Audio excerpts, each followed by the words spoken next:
Hello and welcome back to this new video of mine. I'm very excited. Also afraid though, because I'm gonna be reading the highest and the lowest rated book on my summer TBR. I asked Goodreads and I don't know if I can trust Goodreads reviews at this point. Sometimes I agree, sometimes I disagree. Goodreads can be a harsh place, but also an honest and truthful one. We're gonna find out today what's the highest and the lowest rated book on my summer TBR. If you're curious on what even my summer TBR is, I will link the video somewhere here. Today is a very gloomy and rainy day. So actually not the summer weather that I was hoping for, but that's okay. I would say without further ado, let's get right into this video.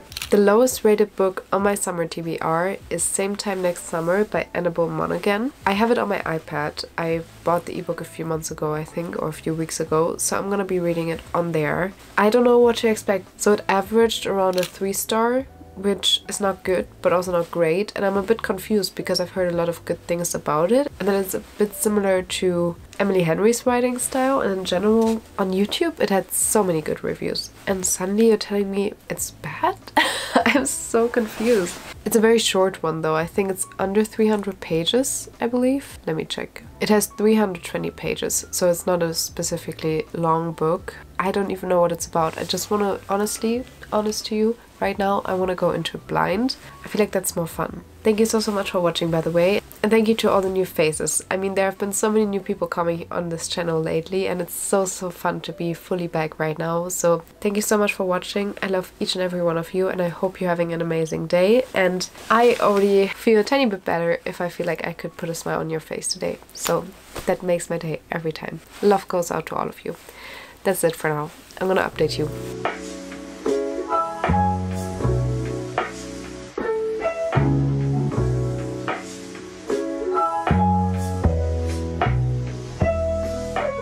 So I'm about 30% through, and I have a few thoughts about things I simply do not understand. Why is she changing POVs in the middle of the book all the time? Like, we're going from first person to third person limited. It's weird. Why would she do that? I don't get it. Like, it doesn't make sense to me. No, I don't like that. I in general don't like third person, and when we're going back in time, she jumps timelines. And that's a big no for me already. And I gotta say, I'm also just skimming the pages because I don't feel a connection to the characters right now, which is actually a bit sad because, as I said, 32% through and no connection, nothing. Like, there is a storyline.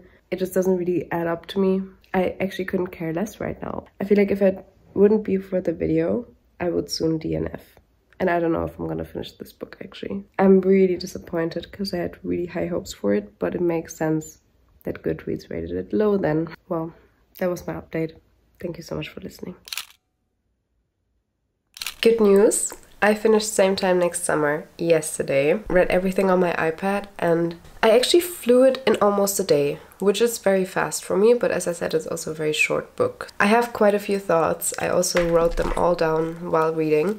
First, I want to talk to you guys about what the book is about, because I don't think I talked to you about this. As always, I'm just not organized, not structured. That's not what you get on this channel. So we're following Sam. This is our main protagonist. So Sam is in her 30s. I think she's 31. And she's about to get married. And for the summer, she's going back to her parents' house at the beach, spending time with her family and her fiance. And suddenly there's Wyatt. And Wyatt is a boy that she grew up with, or a man she grew up with, and when they were 16 they had a relationship, and he completely broke her heart. Like, really, she was devastated. She even had to go to therapy. So there's a lot of trauma for her, especially at that beach house, because she has so many memories with him there. And suddenly it turns out, instead of being in LA like he was supposed to be, he was suddenly there too and was spending the summer with them.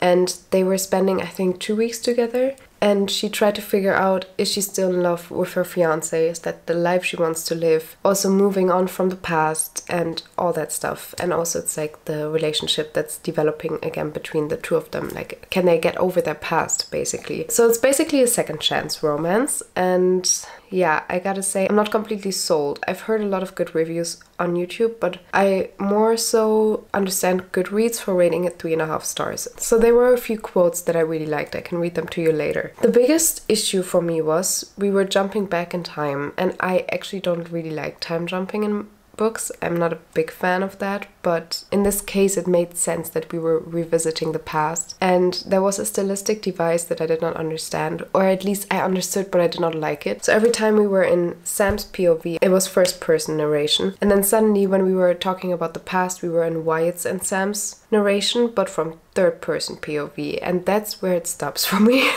Because within a book changing, no, you can't do that for me. If I'm reading from Sam's perspective, why am I reading about her in third person about the past? And I think it's kind of like a stylistic device to say that they were disconnected back then and that they don't want to attach to the past anymore, and that they also, like, their relationship was disconnecting back in the days. At least that's what I took from it. But the backstory was dragging out through the first half of the book. The chapters were insanely short. I don't understand like how you can make chapters this short. This on one hand helps you fly through the book faster, but on the other hand I don't get it. Like, I don't know.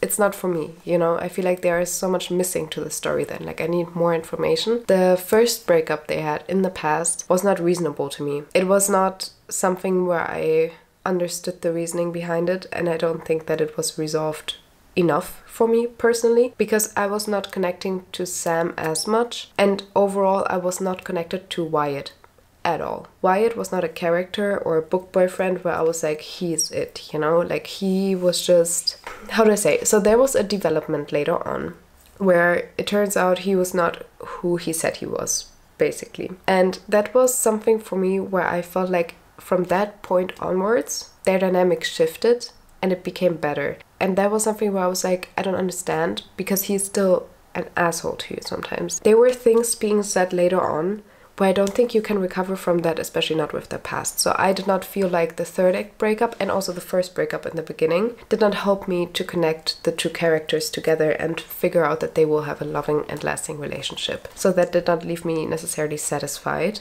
So in the beginning, it also felt a lot like vibes rather than plot. Later on, we got a bit more of a plot, but it was still not like hitting for me, you know? I was not fully into it. And one of the bigger things as well, which was actually in the book a very small thing, but for me it really stood out because Wyatt has dyslexia, or he is dyslexic, and it's being described in the beginning. It's being thrown in there. So this is a topic that's sensitive for a few people, right? Like, and a lot of people have it.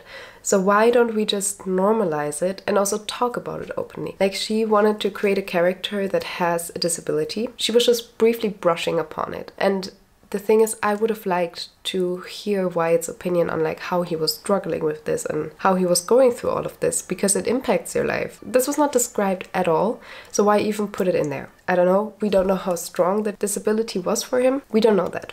But I feel like we could have, you know? And also he's a songwriter, so he's writing songs, he's working with words every single day, and I feel like that's a bit of a tough job for someone to have with dyslexia. And maybe I'm completely wrong, and maybe it would be easy. I mean, songwriting also comes a lot from hearing.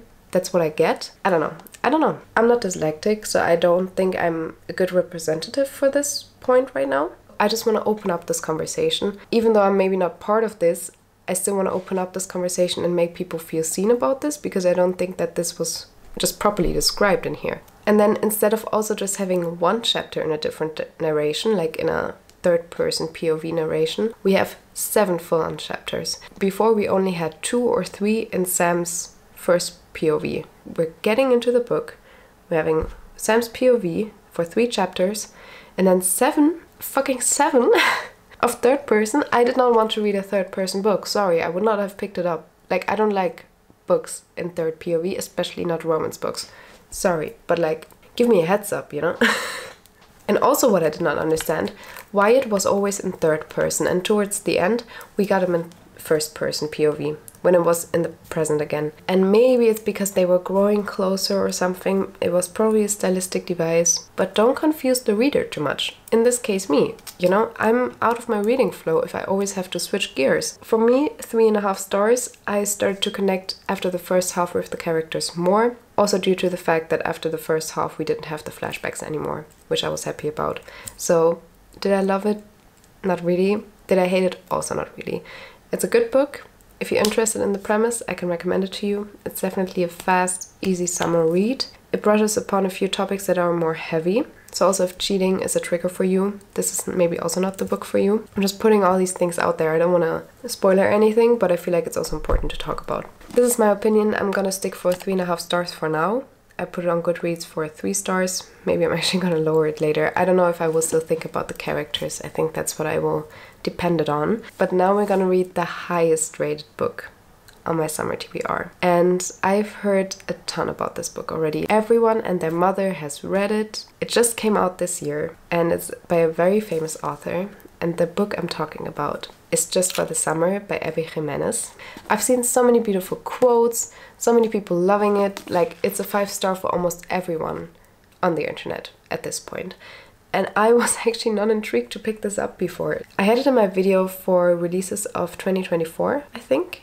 Yeah, like over half a year ago I was presenting it to you in that video. And I was like, it sounds cute, you know? But I was not thinking that this would be a 5-star read. Like, it also doesn't look like one. I'm curious. I'm really curious. And it's a very interesting premise. So here it says to find their soulmates, all they need is 4 dates, a kiss and a breakup. Because they both posted Reddit threads saying that they're both cursed and cannot find a partner. Because every time they break up with a partner, the other person ends up finding their soulmate. So they are now like, we're gonna date each other to break the curse. Eventually they're gonna fall in love. I've also heard that it's actually like following quite a few heavy topics as well. I'm intrigued. I'm curious, and I've never read a book by Abby Jimenez before, so I cannot tell you if I'm gonna like it or not. I don't know anything about her writing style, but Emily Henry has a blurb on it, so it says everything I need to know, I guess. No. Okay, I'm excited. I'm curious. So I'm gonna get into this one now. The weather is also finally getting more summery. Yesterday it was not so good. I'm really excited to read outside.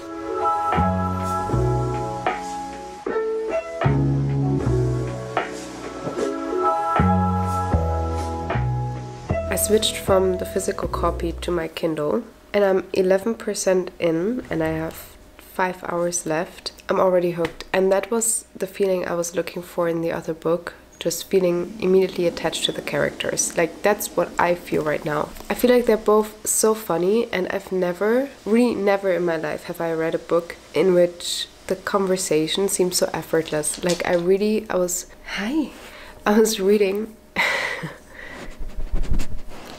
I was reading probably like 4 pages, it felt like, of pure dialogue straight in the beginning, and it really felt normal. It felt like they were actually FaceTiming, and that's something I've never experienced. They were talking about the most random stuff, and I ate it up. So first they were calling, and then they were FaceTiming, and suddenly she saw his face, and she was like, oh my god, he's so cute. And I was like, literally screaming. I was standing outside. I was smacking the chair because I was like, I couldn't. It was too cute. So far, I'm really loving it, and I unintentionally kind of matched the book. I really love it so far. Cannot wait to continue. And also, just reading on the Kindle was like the best thing ever. I just recently got it and I'm like flying through it. I'm reading as though I'm being held at gunpoint, actually. You know, that's what it feels like. I'm just flying through the books. And I love that, because usually I take like 7 to 8 hours for a paperback. Now I'm through this one. Apparently, according to my Kindle, I will be through this one in 6 hours. So that thing is saving me time. And as we all know, time is money.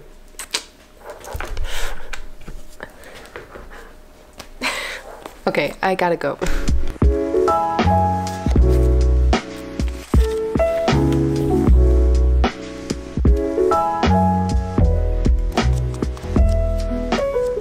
I'm literally on the last 100 pages of this, and look at how much I annotated. Like, that's not even funny anymore. I adore this book. I'm completely hooked, and I seldom have that. Like, in this case, it's really getting to me. It's crazy. I love both the characters so much, but especially Justin. Oh my god, like, he, hands down, I think he's the best book boyfriend I've ever read about. Like, if I could build a man, like go into a store, build a man, I would build him. That's how you know. That's my opinion so far. I'm obsessed. I feel like this is not good for the video. I try to prove Goodreads wrong a little, but apparently Goodreads is just right up my alley and knows what I want, and apparently Same Time Next Summer was not it, but this one is. I'm just mainstream, I guess. If that's what this video is supposed to reinforce, I don't know if I'm happy or upset about it, but after finding this book, I think I don't really care anymore, because I found probably a 5-star read. Sometimes it's okay to be a basic bitch, you know? It's just what it is. I almost start crying all the time. It's really too good.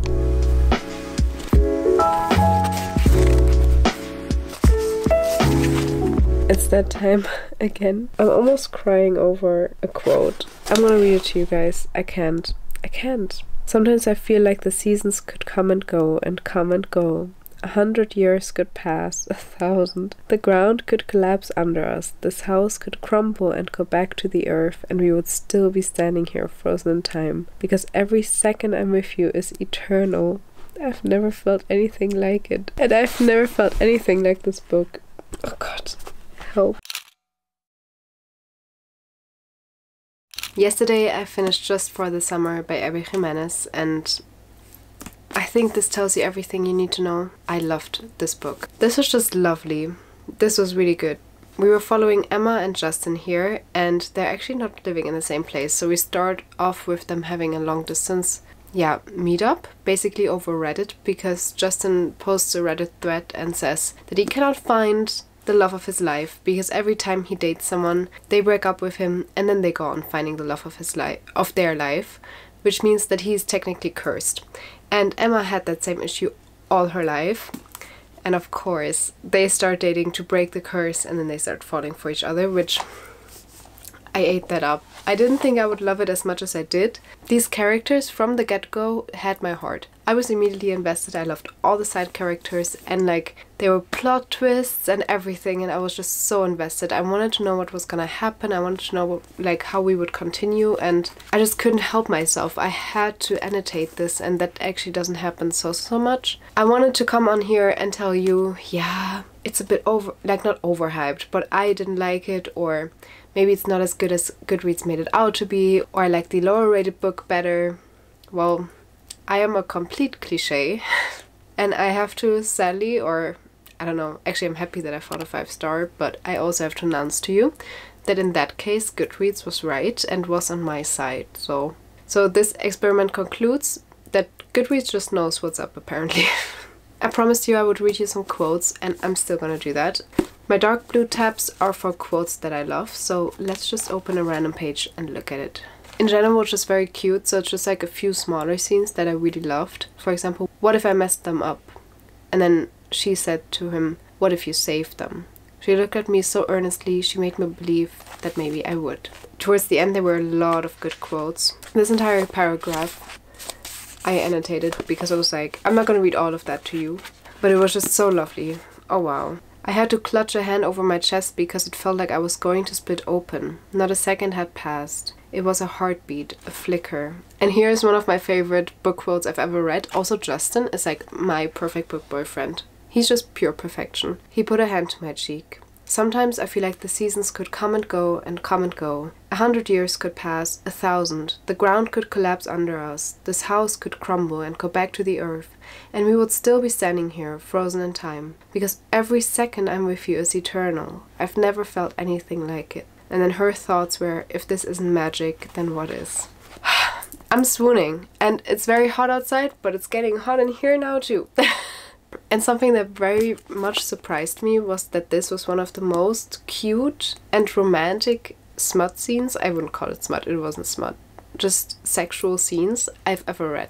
I was emotionally attached, you know? It was really the feeling of falling in love. That's what was being captured here so well. And with that, the book made me fall in love with it too. But I'm also gonna read you a quote from Same Time Next Summer. So Same Time Next Summer for me is a 3.5 star. And Abby Jimenez, Just for the Summer, is definitely a 5-star. Can still recommend both to you, but like I feel like you can just tell that I had a different opinion and different feelings about the two.